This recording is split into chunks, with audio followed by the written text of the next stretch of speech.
कोई चीज या चमत्कारी माला नहीं पहनी। मेरे माथे पर कोई तिलक नहीं है।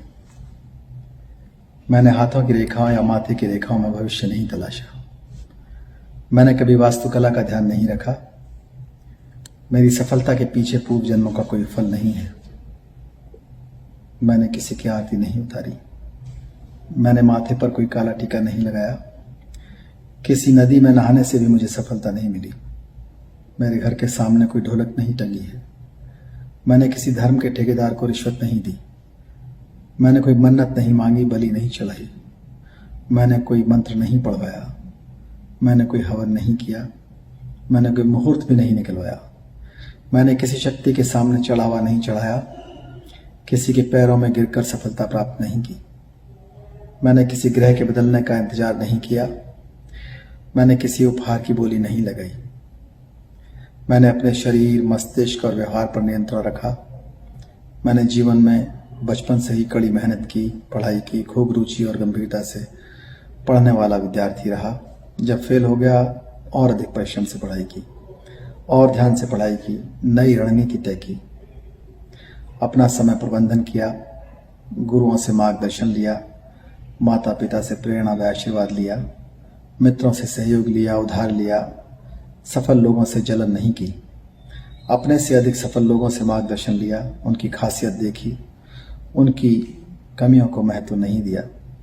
मैंने महामानव बुद्ध, सावित्रीबाई फुले, ज्योतिबा फुले, बाबा साहब डॉक्टर अम्बेडकर के जीवन संघर्ष और उद्देश्य को समझा और नैतिकता के रास्ते पर चला, विज्ञान के रास्ते पर चला। मैंने पुरानी परंपराओं, उत्सवों पर समय, धन और ऊर्जा नहीं गंवाई। अपने चरित्र को बनाए रखा तथा रोजमर्रा के झगड़ों से स्वयं को बचाया। किसी प्रकार का नशा और अहंकार से अपने आप को बचाया। दूसरों की हंसी उड़ाने की जगह मैंने दूसरे की कमियों को सीख की तरह माना।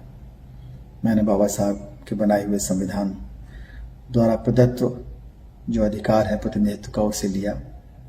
मैं जो भी कुछ हूँ बाबा साहब डॉक्टर अम्बेडकर के कारण हूँ। इस बात का बदला मैं संविधान की रक्षा करके चुकाऊंगा। मैं पे बैक टू फैमिली और पे बैक टू सोसाइटी करके चुकाऊंगा। मैं समाज के पुनर्निर्माण के लिए सदैव तत्पर रहूंगा। मैं अपने सभी गुरुजनों के प्रति कृतज्ञ हूँ। मेरे माता पिता, भाई बहन, परिवारीजन आदि सभी ने मेरे जीवन को संवारा है। मैं उनका सदैव ऋणी रहूंगा, उनका ध्यान रखूंगा।